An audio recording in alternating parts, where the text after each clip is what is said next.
Leave us, listener of podcasts. This is a sanctuary for the lost and wretched. There is nothing here for you to pillage or plunder, except this free offer for an audiobook from Audible.com. Get a free download at audibletrial.com/watchoutforfireballs when you sign up for a trial to check out their service. Over 100,000 titles to choose from for your iPhone, Android, Kindle, or MP3 player. Now please, stick around obediently. Some of our landings were desperate adventures. We are now prepared to meet the inevitable counterattacks with power and with confidence.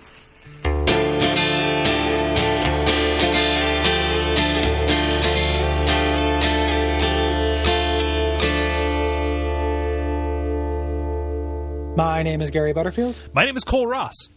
My name is Vivian. And you're listening to Bonfireside Chat Appendix. It is an Undead second favorite. And this week we are reading your responses to 5.2 and 5.3. Thank you very much for joining us again, Vivian. Yes, thanks for sticking around. This has been a spectacularly long recording session. Yeah, as I was mentioning, I thought about going to see The Hobbit at midnight. Thought better of it. So here I am. Examine your life choices. Yeah. This is long for a Bonfireside Chat. For a Watch Out for Fireballs, we'd be just getting started. Oh, yeah, we're just getting warmed up. Because that show is too long. So we're reading your responses, which means that we're spending, with the initial episodes and then response episodes, we're spending a grand total of 4 weeks just like mired in shit. Like it is a whole, it's like filth month. It's like, feces month. Filth month. Here at Bonfireside Chat. So, let's get started with errata, which are just corrections and little notes about last time. Do you want to get us started, Cole? Yes. So Mandy says via contact, your insight into what Leechmonger actually might be caught my attention while I was listening to your podcast on 5.1. It's quite horrific to think that there is a person, or what's left of one anyway, is still struggling in what seems to be a mass of leeches becoming its own entity. I thought about it and figured there are actually two interesting things in the valley that complement the theory. If I recall correctly, there is a submerged corpse from which you can pick up a hero's soul, forgot which one, washed down the stream of filth from the boss room just as you enter 5.2. This could be the guy who was the host of the Leechmonger, if not some randomly placed soul item. And then finally, this next one, which I have trouble understanding, you guys might be able to help me with this. Vito, the Moonlight Bro, seemed to suffer a similar fate as we find out his sword was at the center of a large mass of bog slugs, or whatever you call those things. He's probably been dead longer, though since what's left of him is only his sword. Assuming Leechmonger also had someone in it, there seems to be a recurring theme in the deaths occurred in the valley. Oh, I thought that Mandy was trying to say Nito. No, he's actually trying to say Beto. Beto. Okay, yeah, cool. Beto is the name of the knight that had the Moonlight Sword. So it's neither Beto nor Nito. It's Beto. Oh, so it's Spanish. Description of the sword? Yeah, it was owned by Beto. Okay. Oh, cool. I was totally, when you said Vito the Moonlight Bro, I was like, what are you talking about? I was on board regardless. I was perplexed. Yeah. I don't read these in advance, the responses, so I wasn't copying your insight on the fact that those slugs might have eaten somebody who had the sword. Mm-hmm. That is. I think that is what happened to Beto. I was copying your insight by referencing it in the actual episode itself, but it holds thematically. Yeah. Beto. I'm glad it's not a Vito, because it just again that sounds Don just like Vito from BAM. Or no, just it sounds like Vince and Neil or whatever. Boosh! Yeah, Nico. Yeah, Vince and Nico. Hey, it's a Vito. It sounds a little too mobster for me. Yeah. For Dark Souls. I will read Take here via contact. Take says, I can't take credit for the significance of the laughs in Dark Souls, since I think I first heard about that from your podcast. I also don't think I ever realized how convenient the filthy lady's position is in terms of the plague below. Plague rats below. Speaking of which, I couldn't find the Japanese text for the Virgin Mary dialogue, but I did find something else interesting. Apparently, it's not in the American version, and there's a link. Yeah. I can confirm this since I checked with my own game. I also didn't see any babies while I was there, although I do often hear from people that the corpse of her son is in that area. Maybe people are mistaking the duffel bag on the floor for a child. DCFS is going to call you there. Also, I love using Wrath of God on the plague rats in the area, and that does hit the filthy woman above. The first time it happened, it really freaked me out because she walks in this really creepy way. Plus, it was totally unexpected and a "whoa, what are you doing here?" moment. Plus, if you're trying not to kill her, it's difficult since she can follow you into the next area with the first giant and a group of defiled ones. So yeah, a lot to unpack. I think that first bit, I think that we gave him credit for referencing the laughs thing. Yeah. We might have mistakenly credited him for that. It was definitely a fan that wrote in, and I think maybe thought it was Take, but it wasn't. Yeah. Well, I mean, you have a really good track record for this kind of stuff, so I just kind of like assumed it was safe to attribute it to you. Whoever it actually is, we apologize. Yes. For not getting proper credit. Yeah. I kind of have to. So I take initial issue with saying it's not in the American version because I remember hearing it and going to the wiki to make sure that I wasn't just like losing my mind as I usually am. Mm-hmm. And so that's the way that I remember it. Whether or not that's some kind of Oprah memory that was awakened by reading it on the wiki as opposed to the other way around, I'm not sure. But yeah. If you go to the wiki, there is like a whole section on different versions. And there are multiple versions of it released in multiple countries. Yeah. So, I mean, I guess it's possible that it would change from version. I remember it too. Mm-hmm. I don't have a concrete memory though. Yeah. So I like believing it's there because it does like do some weird Dark Tower shit with like making this part of a world. But I would love to believe it's not there. I hate that line. Like I wish it was not. No, it's loathsome and it like implies more than it has any ability to deliver on. But yeah. Like I love metafiction, but I wish that it was gone. So maybe it is, and maybe I Oprah'd it, which would be good. It's the only time I want Oprah to memory jack me. So, Viv, do you want to read this third one? Yeah, this is Mike via the contact form with the header "Just Funnin'." Hi, Kole, Gary, and insert third name here. That's me. I want to start by saying that you guys are great and were the ones that got me back into Demon Souls, which I'm really enjoying myself with. That said, with the 1.5 worlds until the end of the game left, I was wondering if you could export Demon Souls into a different form of media, like a TV series, film series, or anime, what would you pick and how would you go about doing it?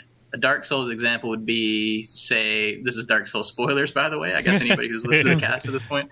Yeah. An anime where the first scene is where the chosen undead lights the flame, burns, reawakes in the asylum, then goes about changing what happened the first time with flashback episodes showing what happened originally. Huh. Yeah, I wish I want more questions like this. I like this kind of like not based in the game, just, funnin'. Mm-hmm. Just funnin'. Yeah, just funnin'. Just fun with us. Maybe. What you guys go first? What would you do? Like, what do you want to see a Demon Souls of? I'm resistant to taking something from one medium and porting it to another. I think that is usually a recipe for some flavor of disappointment. Although the best instances of that do add more in the transition. Imagine it's done like ideally. So imagining it's done ideally, I would love to see a novel, like a book about it that actually leaves more of this to your imagination. I think that if it was taken into a linear medium, specifically either anime, television, or movies, I think that it would give up way too much, even if it was done in a really dreamlike David Lynchian fashion. I would much rather it be crafted in a way that kind of depended on the person to fill in the blanks, much like the games do. I think I would go for I thought book at least initially when I read it, but I think about the way that novels are paced. And I can't imagine it not being just glacial. Like when you don't have, any kind of, so little dialogue to break things up. Mm-hmm. And there's very little dialogue in these games, like the pace, it'd be very slow paced in a game that like that, there are moments that are about quiet reflection, but there are also a lot of it that isn't, about that. Like there is stuff that you do. So if I had to imagine an idealized version, it would be like a prestige, style like HBO show. Like not a movie, but like 10 episodes of some, done well. So when I say novel, I'm thinking specifically of The Road, which is long periods of reflection punctuated by very violent very violent bits. But the road, so there's two characters in the road. Yeah. So you can do exposition less clumsily. You can do having an extra character there makes a huge difference as far as conveying information. Whereas you can't have a fun little demon companion, in Demon Souls. You would just be one character alone with his thoughts for that long. And I could see that being, too much and the pacing suffering because of it. Yeah. Well, and again, I sometimes tend to defer back to the Dark Tower, where a lot of it is an ensemble kind of thing, but there are these quiet, reflective moments where it's just Roland, right? Encountering these things. So yeah, it would have to be, again, we're idealizing it, right? I'm just imagining it, giving you the ability to fill this stuff in on your own, and I don't so much care if it's glacially paced. That can be played to its advantage in certain, if we're talking ideal, right? I would just hate to see it taken it's already visual, and to see it visual and then also take away the interactivity would just remove so much of it for me. Yeah. And so to give you that ability to reassert your will over it would be huge. If you took it back, I think that it's perfect for games, but that would be a lazy answer. Yeah, that's. Yeah. I mean, if you're forced to answer. Yeah. I was going to say I'm going to start with the cop out of saying that I wouldn't do it, especially not to Dark Souls, which I hold kind of to a higher level than Demon Souls in terms of thinking of it as a successful artistic product. Mm-hmm. With a through line, themes that you can actually meaningfully discuss and suss out in the game. I think if I had to do it, it would probably actually be a graphic novel, because I kind of disagree about the visual format. I think textualizing the thing takes away part of what makes the Souls game special, which is that lack of dialogue and forcing you to find environmental clues and kind of put stuff together and make inferences yourself, rather than this constant stream of text that you get in most role-playing games, where it's just everything is exhaustive conversations of people repeating the same basic ideas over and over and over again. Yeah, that's a good. I mean, graphic novel is a good idea. Yeah, that's a good answer. I wouldn't turn it into a manga. I wouldn't turn it into an anime. Maybe I discounted graphic media because I guess it says anime, not a manga. Yeah, but I was thinking, something kind of beautifully illustrated, great colors. Yeah, I would get pretty. I'd be into that too. Like turning it into sequential art like that would be pretty neat. Yeah, that's a good. And I'm not saying I would necessarily do it either. Mm-hmm. Just for the record, I'm the only person who didn't express reluctance, but it's not because I would. I want to see it. Give it to anybody. I want to see the Michael Bay Demon Souls. I don't really want it to be adapted. However, if it was,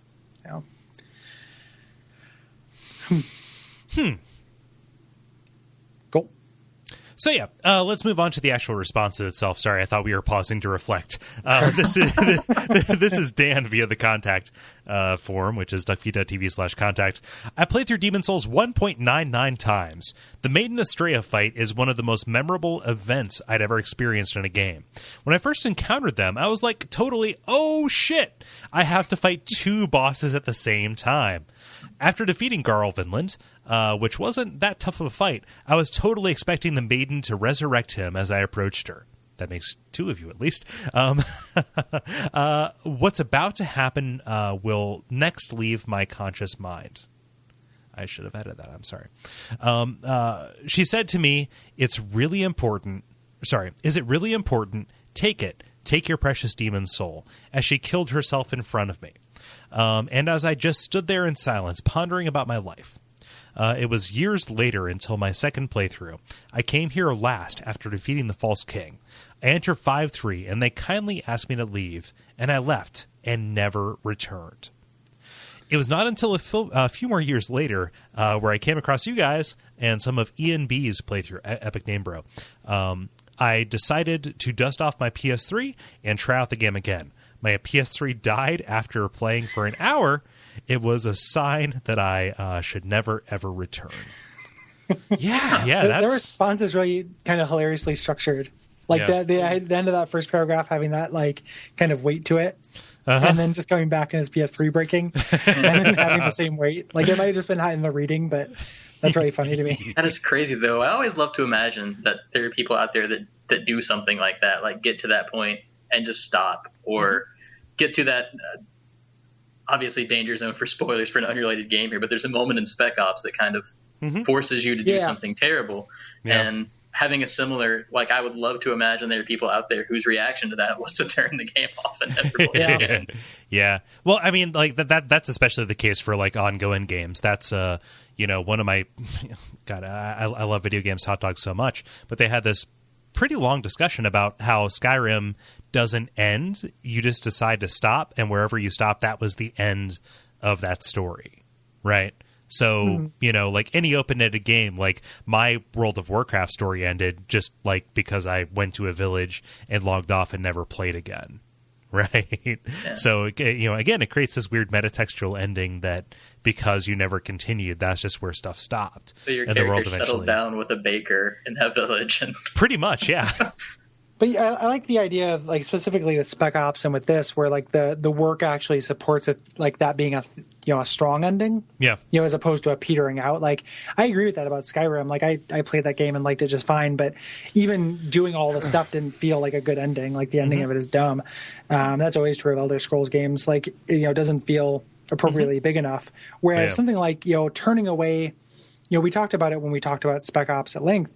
The way to be good in that game and to win it is not to play it. It is to quit. And like, that's really satisfying. And this is really satisfying too. The idea of doing everything, getting to this point and then walking away, like that has a lot of weight to it in the way that like, just like, I'm kind of sick of playing this, it doesn't.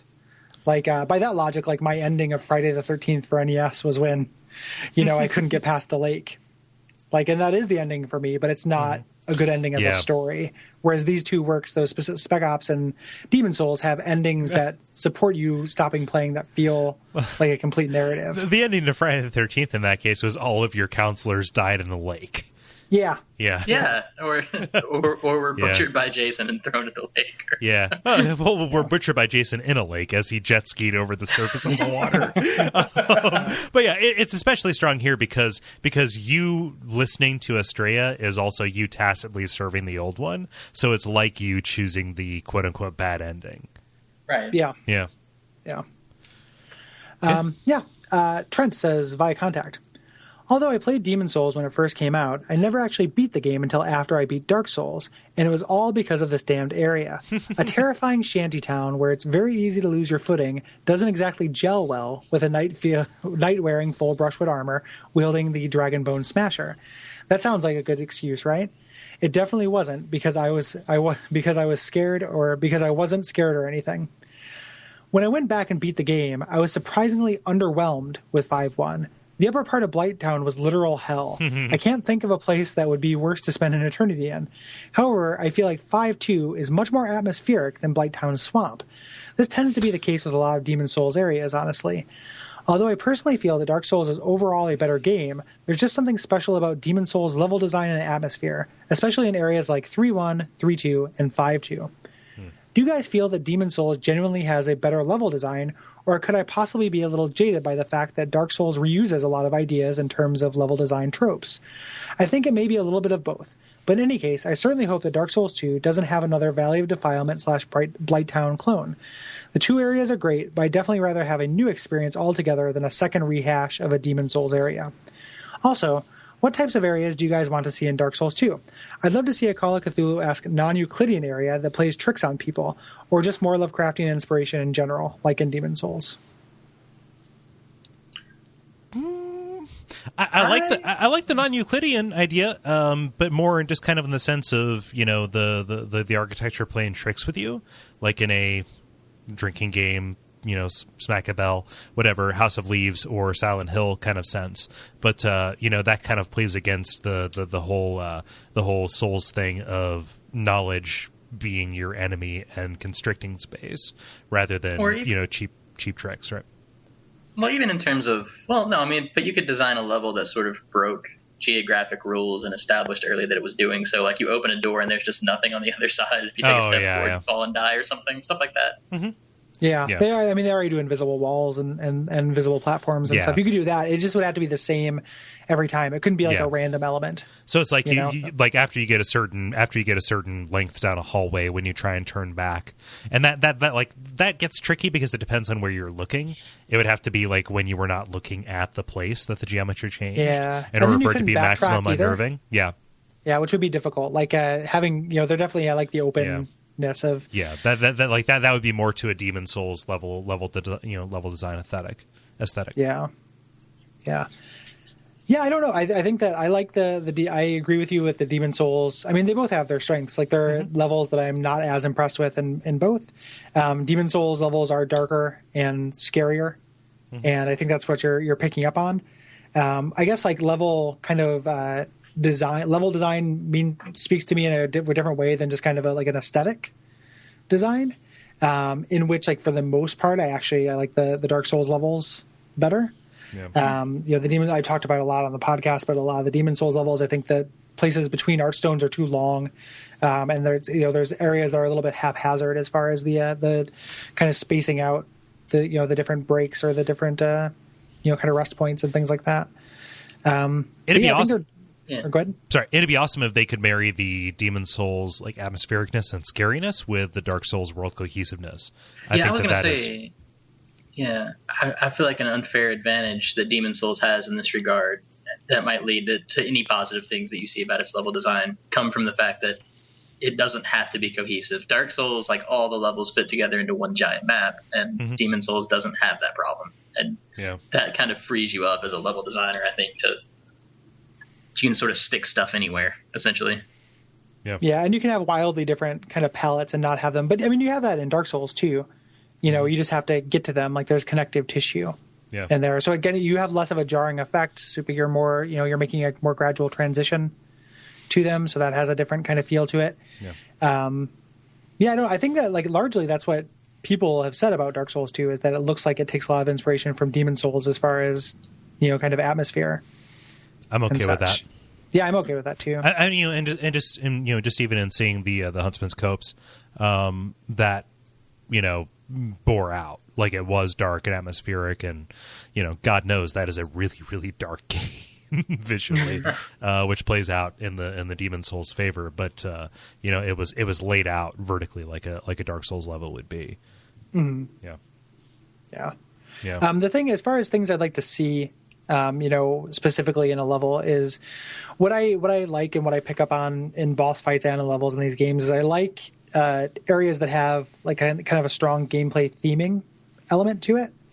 One of the things that was really fun in the first season of this was kind of coming up with those thematic statements for each area. And sometimes it kind of broke down, like we would be reaching or and they didn't quite work out, or we reuse some. But my favorite areas are the ones that kind of have an idea behind them. And I would like to see, I like that.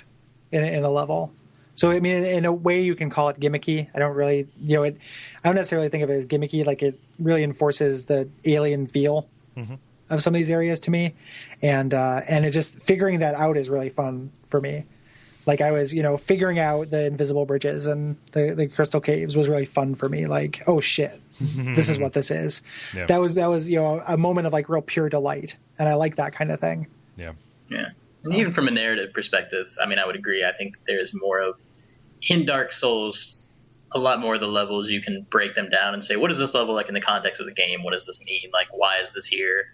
Why is, for example, the episode that I was on, Izalith and the Demon Ruins, why is this area so bright and uncomfortably glowy and full of lava and all that? I think that you can do that more in Dark Souls and fit it into a cohesive idea of what the game is about. And you can't really do that in Demon Souls as much, other than these are just horrible places, and the game is about the world being terrible, and that's not nearly as strong, I think.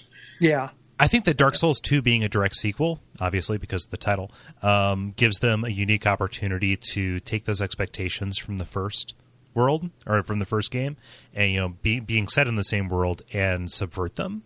And I would hope that they would, use that to both kind of pay homage like they did from, Demon Souls to Dark Souls. And also, just kind of like give us something new that also was as, thematically, narratively as satisfying as like the end game being all about corruption. Right.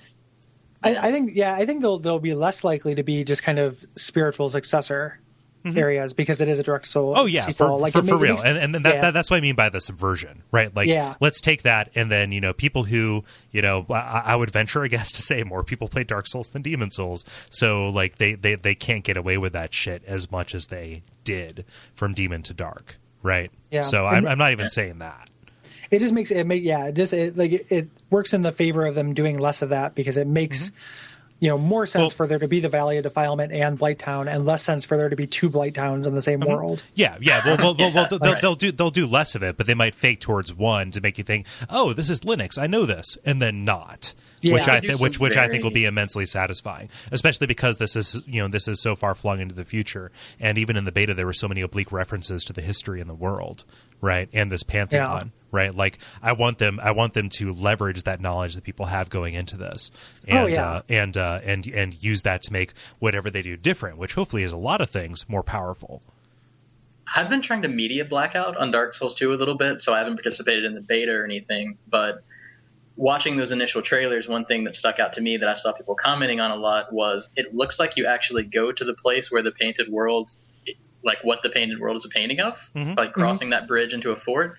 And that's the kind of thing, like you're absolutely right. They could subvert your expectation there in a lot of ways and do interesting things with that. Yeah. Just like they're willing to play tricks and lay traps on you, I want them to do that, except across multiple games. Yeah. I mean, it couldn't be like it's real different, but that's one of the best things about and we talk about a lot. Like the best thing about the remake, like the Resident Evil remake, is that it plays on the knowledge you have and your expectations to fuck with you. Yeah. Which we all appreciate. I can't remember which YouTuber it said, but who said it, but I mentioned it before on the show. But it would be a pro move on From's behalf if they dressed up somebody like Lautrec and just had Solaire, in a Solaire equivalent in Lautrec's armor, standing by the edge of a cliff. And then you praising the sun. Yep, and you're going to kick him off because you want his ring of whatever, his fap. Yeah, and it turns out he's the best, the most helpful NPC in the game. So yeah, just because they can count on more people having played it, I would love to see them take it in that weird direction. But yeah. Do you want to close us out, Viv? Yeah, sure. This is Josh via Facebook. Does anyone actually like 5.2? Answer: no. Screw this place. Coming into Demon Souls from Dark Souls, my first thought was that there was an equivalent ring to the Rusted Iron ring that I needed to find before I could beat the area. Just as I did in Dark Souls, I wasn't using a wiki until I exhausted my patience with the level and spent several hours crisscrossing 5.1 and 5.2, searching for this ring before heading to the internet. Oh no. To my extreme displeasure, no such ring exists. The giant depraved ones are enough of a hassle on solid footing, but as a light character who depends primarily on rolling to escape enemies, I found myself cursing the valley with every breath. This was what eventually led me to using the Thief's Ring to evade them. Unlike other worlds, there's no sense that anyone ever lived here, and the architecture seems to go along with it. Everything is made of elevated platforms that seem to indicate that no one wanted to stay in this old and forsaken place. They just wanted to get through it as quickly as possible. 5.2 was the worst of Blighttown and the Tomb of Giants stacked into one massive fuck you to the player. And to top it all off, the Dirty Colossus is one of the easiest bosses in the game, which I should be grateful for, but instead it just makes me even more bitter about the whole affair. Completely unrelated, I have no idea how Maiden Estrella possibly kept her cloak that white walking through this. Sunbow detergent. Yeah. So, Demon Souls. Ancient Demon Secret. Yeah. The idea that popped into my head when I read that was like Garl Vinland carrying her, and then in my head getting this mental image of those things where it's like, oh, well, why are there only one set of footprints there, Jesus? Sorry, Garl. Yeah. I also like the idea of Garl Vinland doing her laundry, like in full armor, like with a washboard. These stains. No, his armor is the washboards. These stains. These persistent stains. Yep. Yeah. You have to get fetus out of your dress. Yeah. Garl Vinland for prom.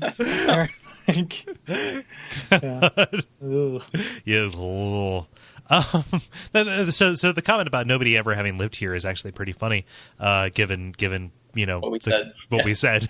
A couple hours ago. Maybe like 5.1 doesn't. I mean, people live there. There are beds and stuff, but it definitely seems like something that's on the way to 5.2. Yeah, which you don't just build your houses on the walls of a cliff. Well, I mean, compared to the swamp in Blighttown, where nobody ever lived at all. Like it's a little bit weirder that people actually did live here. So I could see somebody at first glance thinking like, what the fuck are all these huts doing here? Unless they were attempted abortions. They grew up. I think it's kind of easy. It's kind of easy to forget the back half of 5-2 because the swamp is so terrible and is the thing that like immediately pops in your head when you think about the level. That like I kind of forgot how much there is there. Like until I was replaying it. Yeah. Yeah. It's kind of Teflon. I mean, like I said, it's they're throwing out chaff for you, like spatially. You're just kind of looking for bright shinies in order to get past it. But you spend a lot of time running around in those bamboo raised platforms, right? Yeah. What is the purpose of that gigantic wall that bifurcates the place, other than just like a gameplay wall?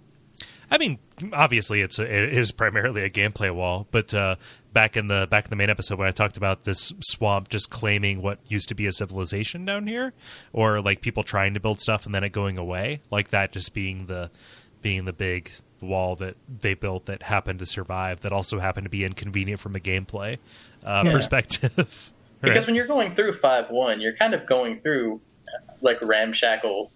There's not the same kind of like cubicles and stuff all over the place. But it still feels like it's part of the same community or civilization or something. So, it could just be ruins of something else. Yeah, I mean, it almost have to be. Because, like, no one's on there. There's no structure to it. It's not... if it's guarding something, then there's a big dumb hole in your wall. Like, idiots. Well, and what is it protecting from what? Like, they have nothing of value to protect. And aside from the thing that they think out? Is saving their souls or taking them in order to cure them and keeping them alive. But what are they keeping out that's worse than what's already in there? Well, I mean, the gigantic depraved ones don't attack the miniature depraved ones. I guess that's true. Yeah. Little buddies. Aw. Little guy. Let's give you a noogie. Little stinkers. Yeah. I don't want to... The depraved ones are like one of the only monsters in the Souls games I don't want a little plush of. So... Yeah, but thanks everybody. Yeah, for your responses. There's still plenty of time to get in responses about 1.3 and 1.4, and I'm sure you have them. About the end boss fight, and then also about 1.3, which I haven't replayed it yet for the show, but made a huge impression on me the first time I played through it. Yeah. So. Yeah, it definitely is a weird return to form, at least in the pacing of the game. It's like you're coming back to a long lost homeland. Yep. Yeah. Yeah. So lay those responses on us. Vivian, thank you again for sticking around. Yeah. Yep. Great to be here. Yeah. Yes. Well appreciated. I didn't mean to retort to that. I'm sorry. Yeah, no, and I didn't mean to laugh dismissively, but it actually is fun having you here. So let's you could go here. There's plenty of stuff on the network. This is our last Bonfireside chat before Christmas. So I've said it on other shows, and it may sound corny, but I genuinely hope it. Be safe and be happy. Enjoy whatever you can. Yeah. Yeah, absolutely. Yep. Happy holidays, everyone. Yeah. Yeah. Happy holidays. Yeah. Don't fall into a valley of shit. Yeah, don't fall into a valley of shit. It turns out that Santa Claus is actually the old one as well. Yeah. Man, that makes the mall a fucked up place. It does. But it's not worth saving anyway, so fuck it. Yeah. So there's the Amazon link. It's Duckfeed.tv/tipjar. Also other shows in the network, such as, check out Comrade. There's, Watch Out for Fireballs, The Level, and also Hexcrank. It's all good. Yep. Pilot season, yes. Yeah. And if you feel like it, follow me on Twitter. Gary Buh. GARYBUH. Follow me on Twitter, Kole Ross, KOLEROSS. I know it's spelled weird. Don't follow me on Twitter. Don't do it. You've been warned. Yep, never do it. Yeah. So I think that's about it. Yeah. So until next time, be wary of trap ahead. Yeah. So the world might be mended. Poison swamp ahead. Umbasa. Yeah. So you can use Bitcoins at the referral link. So yeah. Jesus. If you're an awful piece of shit, you can still give us money. So how bad? So I got an email from the service that I use for our RSS provider. It's a pay service. Just because I like paying for things because I know the relationship. And they sent me a link saying, "Hey, we canceled your PayPal subscription to us because hey, we're accepting Bitcoins now." Oh, and also credit cards. It's like, okay, cool. I don't have to go through PayPal, so I don't have to worry about supporting evil. And I can just use my credit card. However, they're like, Bitcoins now accepted. Makes me like question the ideology of this company that I'm using. Yeah, Bitcoins. Bitcoins.text is a pro-click Twitter to follow. Is it? If you don't great. follow it, yeah, Bitcoins.text is pretty great. That's well worth your time and attention. So here's something because we're all something awfulites, and I know that GBS was never a great place to be. GBS 2.1 feelings. I have posted extensively in it. So Yeah? I have. I still read it. It's just weird. I have very specific haunts on something awful. Yeah, I never really spent very much time on GBS, and that hasn't really changed. I saw the 2.1 tag and popped in real quick, and I was like, oh, okay, here's this, and then just kind of left. It's fiat. Yeah. I feel like it was terrible for a little while, but it kind of actually evened out because the community is really pretty good at like moderating out people who are just kind of offensive without also being funny. Yeah.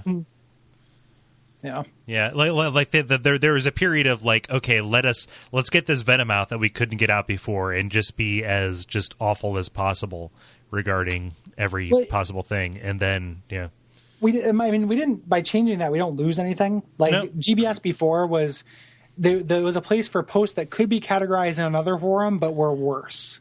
Like if you wanted to say something about video games, but you weren't smart, say it in GBS. If you want to talk about current events, but not actually like care a or viable do research opinion or type more than a sentence about it, then GPS by all means. Yeah, and not D&D.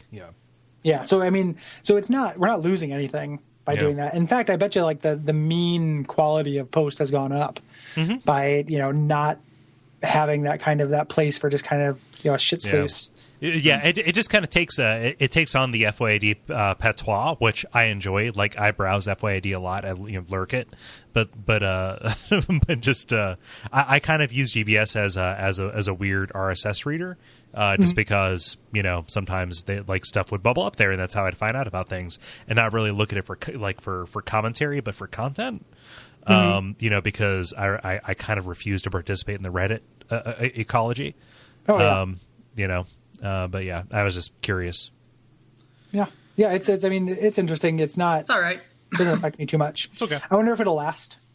Like when you fuck around on like Essayclopedia, you always see these things like for 6 months this forum was turned into this and only talked about this. Yeah. And a lot of that stuff doesn't actually last. So I wonder if it will. Like to be fair, I used to like Helldump was my place that I posted and read. So I don't know. Yeah.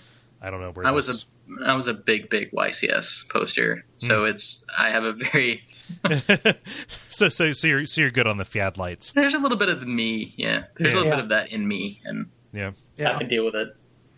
Yeah, I think I end up thinking it's funny. I never participate in that kind of stuff. I really only post in the gaming podcast one. I just read everything else. Yeah. I just like if it's not something I favorite, but like Yep. Yeah. God, the PAYF funny comics, finding out about Nedroid, the Bertato and Reginald. Holy fuck, I love those things. Yeah, it's good. Like that's a really good webcomic. That's been real consistent there. And I shared one of those on my Facebook wall, and like people from work came out of, oh man, I fucking love Bertato and Reginald. Like this guy's work, and I found out about this, and I was like, oh, this gives me a way to like bond with people at work. Cool. Yeah. Let's do the appendix. Yeah, can you stick around, Vivian? Oh yeah, sure. Cool. Yeah, it shouldn't be. It's a bunch of comments, but this is never that long. Yeah. I thought about going to see The Hobbit at midnight, and then I remembered. Remembered the first Hobbit? Yeah. The trail of breadcrumbs that begins with The Hobbit and ends with The Hobbit. I was like, yeah.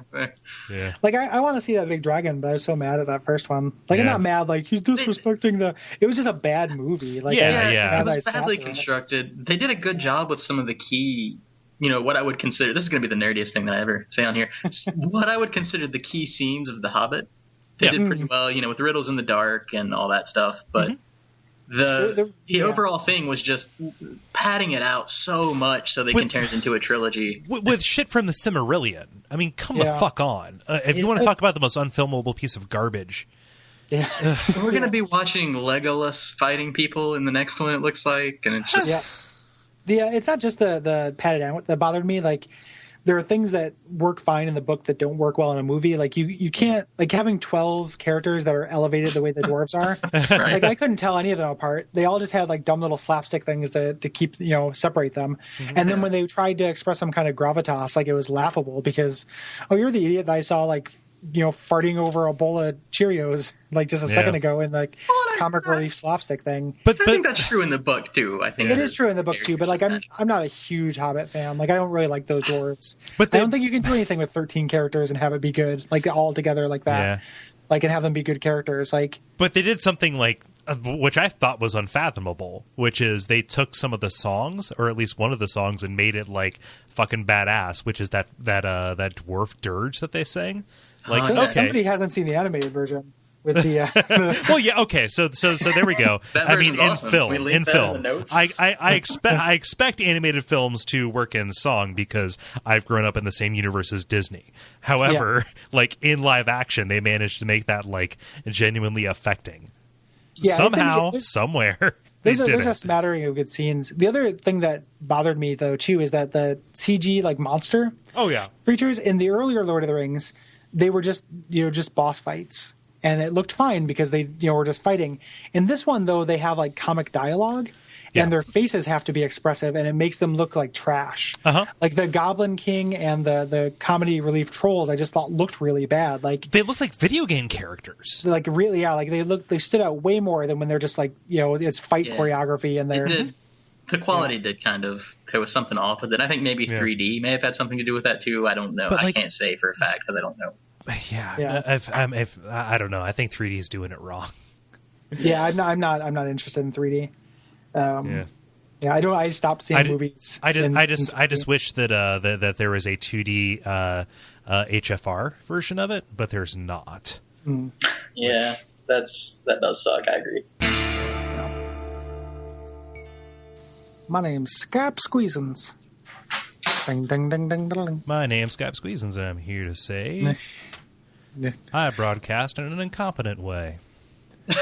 Hey, Scap Squeezins. Where have you been? I've been dropping calls. Calls and playing ads.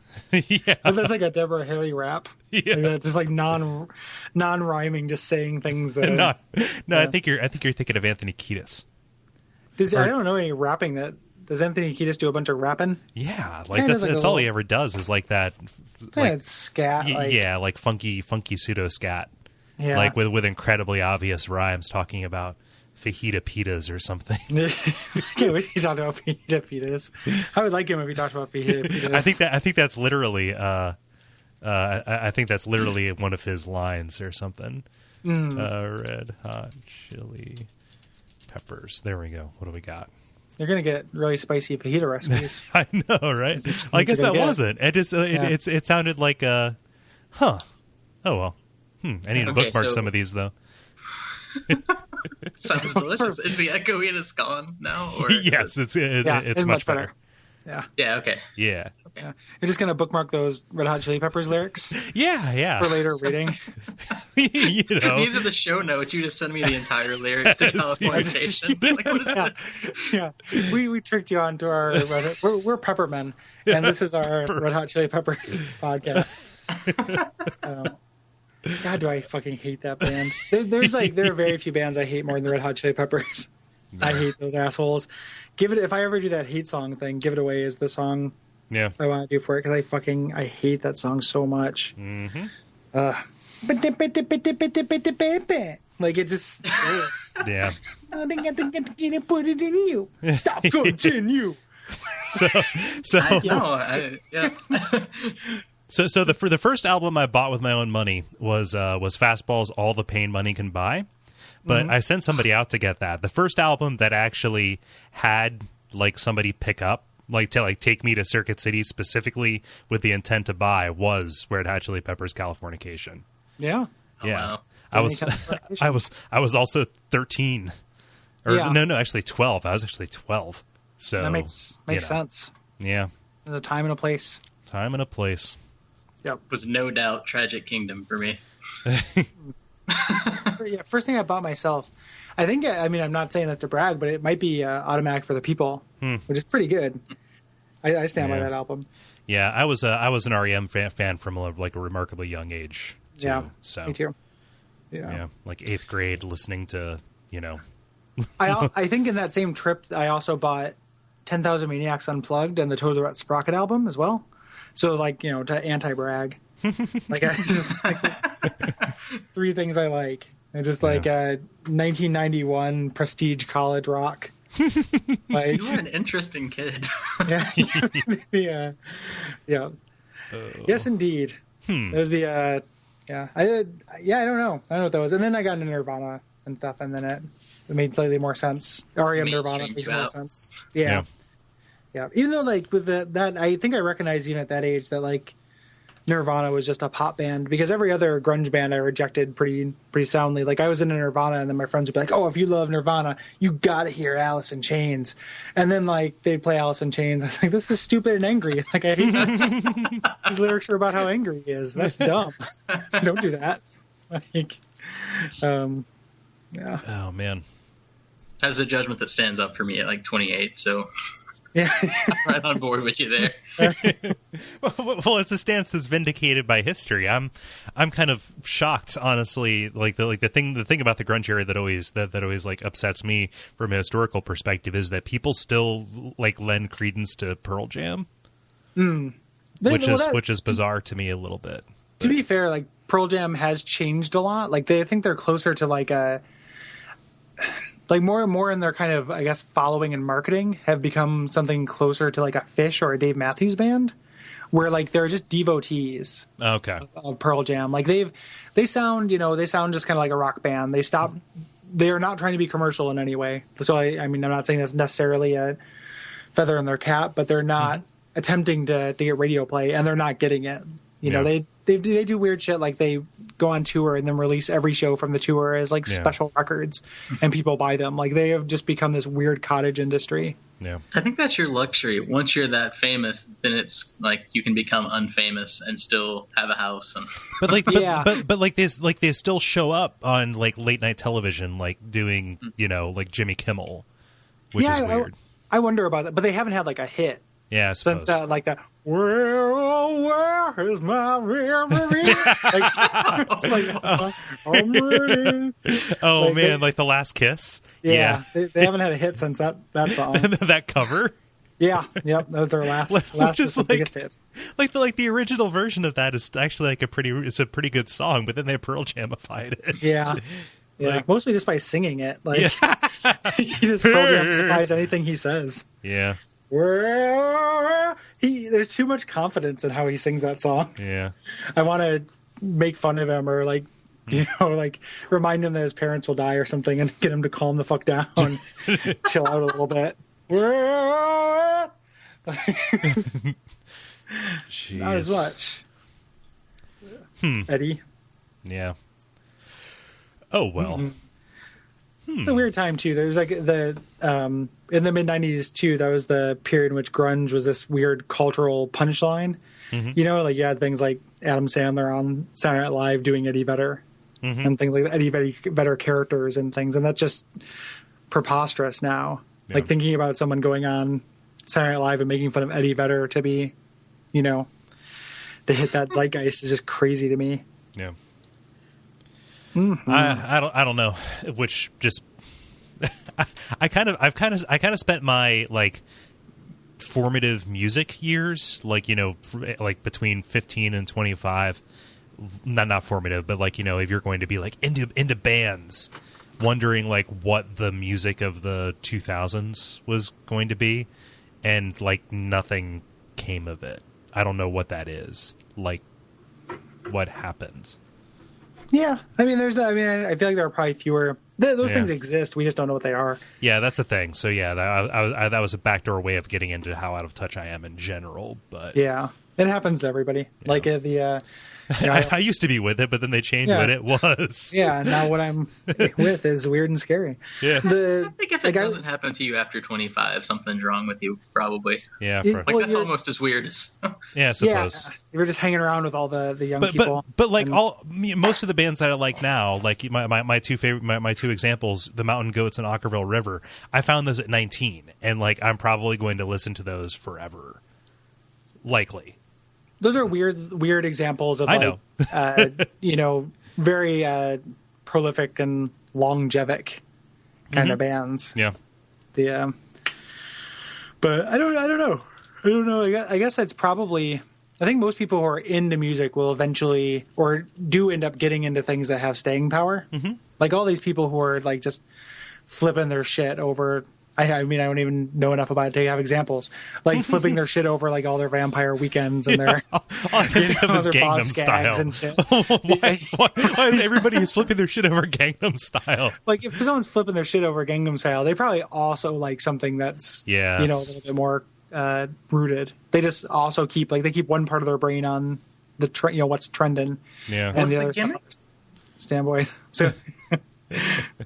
Yeah, like Katy Perry. That's somebody like that people listen to now. She's a pop lady. Yeah, she's a popstress.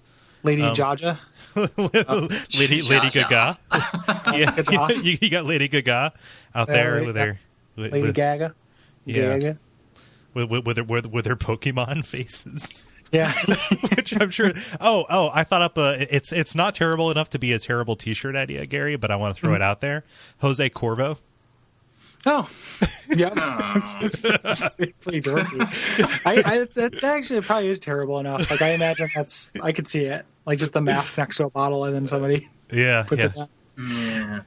I don't know. I think that one of the things that's happened to make music not feel the same way, and again, probably everyone says this when they get to a certain age, is I feel like some of the lines have blurred a little bit, not specifically Robin Thicke's hit Summer Jam about date rape.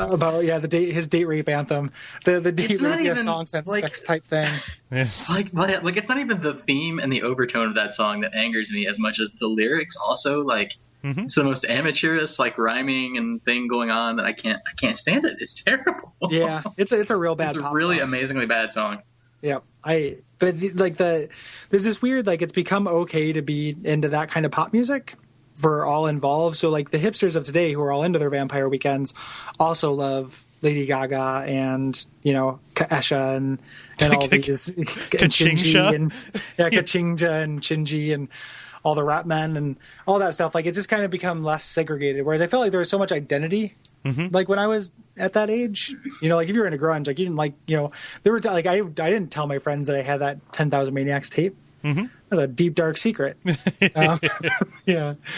I don't know if that's true though. I don't know if that's just me being an old man. Yeah. Well, I don't know. Part of it might just be like everything counterculture becomes mainstream eventually, and I don't know if that's what's going on with the hip hop stuff and like you were saying, all these quote unquote hipster bands and stuff like that. Yeah. So I've been doing a lot of doing a lot of reading about the new sincerity just because I hate myself and I like being angry. Yeah. Sure. Yeah, but no, just the idea that there used to be authority, and then irony undermined it, and now everybody's trying to seek a way to to replace that with something that is sanctimonious and quote unquote genuine, right? And so there used to be authority in music, which was you had top 40 radio, Dick Clark's American Bandstand or whatever, and MTV. That's not here anymore. So like there's this fragmented everything. Like where is that determined? Like again, being out of touch, I heard that Fun song at a taco restaurant, and I was like, huh, that sounds pretty neat. And I checked out the video, and like I saw 9 million views. Same thing with that one Mumford and Sons song. I was like, huh, that sounds interesting. Boom, 12 million views. What? Where is this happening? Where are people discovering this? Because whenever I try and discover music or look out, all that I find is just paralysis of options. Yeah.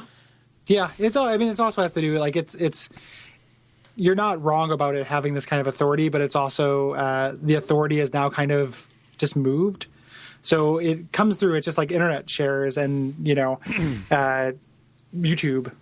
YouTube popularity has become just top 40 charts. Like it's just gone hand in hand with the, the different ways we listen to music, like the death of the album and stuff. Yeah. Like it's become the same thing as when we had top 40. Like essentially they're singles now in the same way there used to be. Oh. So in a weird way, it's kind of come full circle to that. You're just outside of the circle now. Yeah.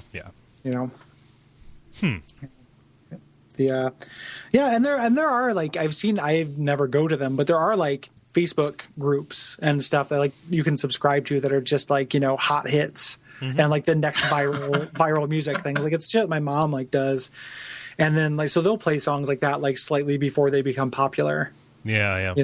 Like not when they're like 2 hits, but when they're like 1 million hits, and then eventually they become 9 million hits because my mom is sharing it with all my aunts. Yeah, and then you see it. Yeah. So there is a question. Maybe one of you guys can answer this. Do you think that all of this internet stuff and this internet culture has made the gimmick song into a top 40 thing? Like, or was the gimmick song always there, and I'm just searching for examples from my childhood that I don't remember? You mean like Dr. Demento, right? Like, no. They're coming to take me away. Haha. But we were like talking about Gangnam Style, and that was a legitimate like financial success and top 40 hit. And the Fox Says and yeah. Which my niece fucking loves that song. Yipes. I know, right?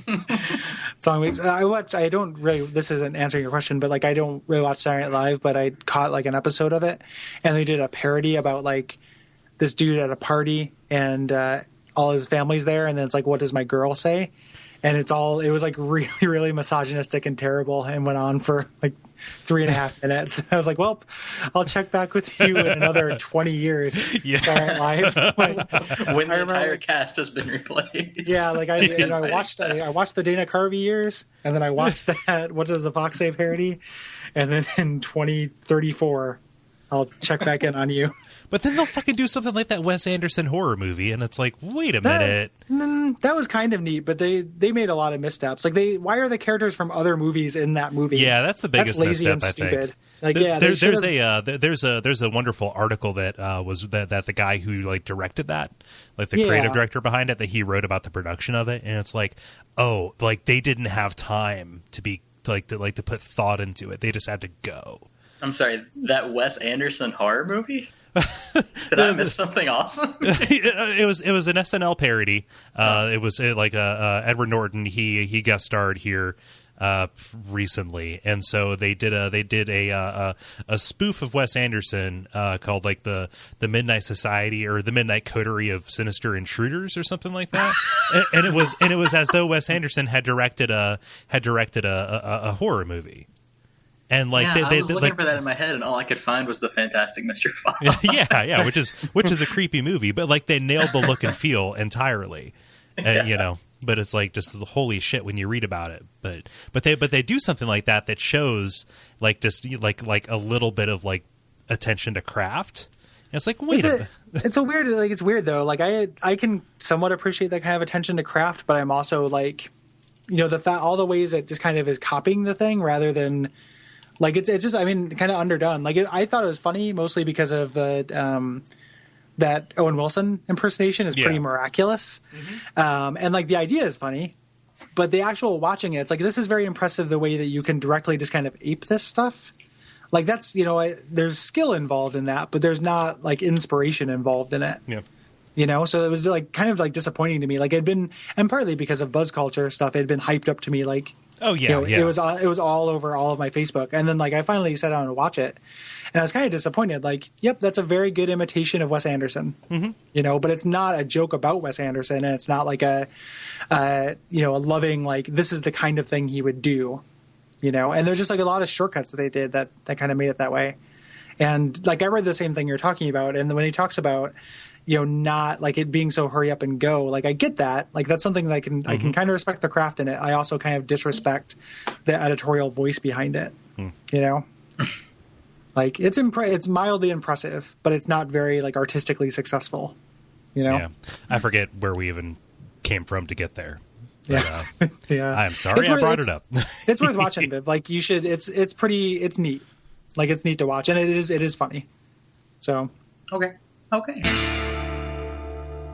Oh man, and the swamp is poison. One of the I kind of made a text file. I was messing around in the level about 30 minutes ago, and there's a note on the ground in the hallway on your way into the actual level proper, between the archstone and the level of 5-2, that just says, "Beware of poison swamp ahead." It has 363 upvotes. When the last time I was playing, someone did that, but it was in the middle of I was going after the Black Phantom, and someone put it in the middle of the swamp, and it just said, "Beware of poison." And I love that. By the time you get that far out into it, it's like, oh yeah, poison. That's been going on for the last several hours. Mm-hmm. It's so good. Yeah, but hey, at least it's accurate. It is accurate. It's I love the one. There's Dark Souls ones too, where in front of in the parish, you in front of the statues, you just put statue ahead, just right in front of each statue. Yeah, that's there. Those are funny to me. Oh, statue ahead. Thanks, strangers. Before we go, can I go use the restroom real quick? Yup. Cool. Indeed. No. Damn it. No. Power through. I can't use a bottle. I'll be right back. Right. Because of hygiene. It made me really uncomfortable, so please don't. Okay, cool.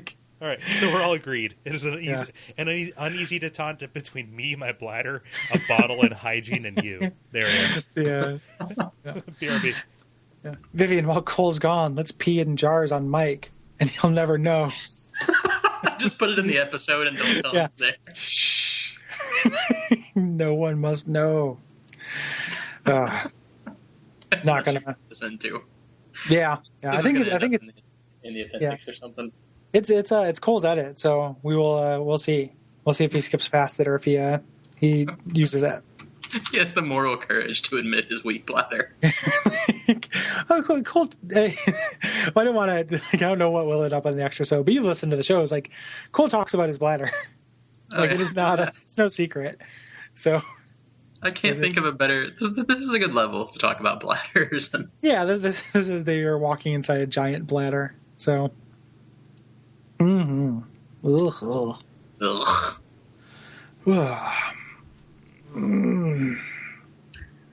I was in the middle of watching the second season of American Horror Story on Netflix when you called me. That was part of my work to get ready, and that's super depressing.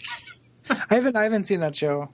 I've heard intriguing things, but I haven't taken the plunge. It is not good in terms of it being, it's not edifying television that will make you think different things about the world, but it's entertaining television, and it's very there's not really anything else like it, both from the perspective of being a horror show in and of itself, and then just some of the thematic content, and it's weird. It's weird, and it's super ballsy in terms of showing things that are stupid and random and make no sense in a way that makes it entertaining and engaging because it's so different from, generic sitcom and TV doesn't really dramatic show with cops and robbers and police procedural.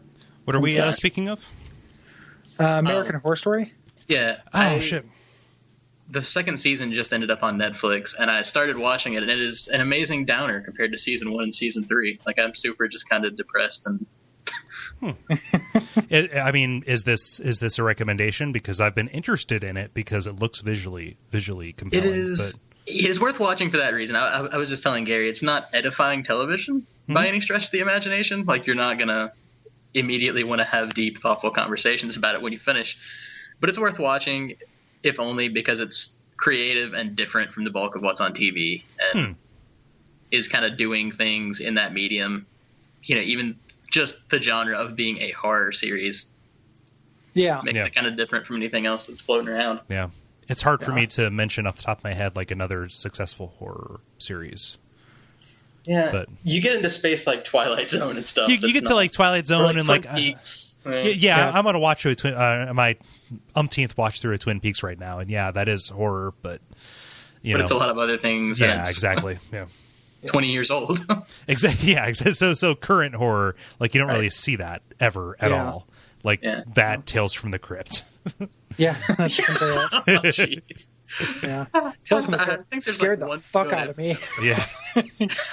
When I was a kid, I actually used to have nightmares about the Crypt Keeper, and I sort of got over it by one night having a nightmare about skateboarding with the Crypt Keeper, and skateboard helmet and the full gear and everything. And I don't know how that happened, or if it was like my brain trying to protect itself or what. But it never creeped me out again. And then as an adult, that is one of the worst shows I've ever seen in my life. That's great. Yeah. I didn't realize until I was much older how Canadian Are You Afraid of the Dark is. Like going back and seeing it, it's like the most Canadian. Yeah, I think there was a lot of that going on at Nickelodeon when we were kids, and we just didn't notice it. Yeah, outsourcing. Outsourcing. Yeah, cheap Canadian humor plants. Like,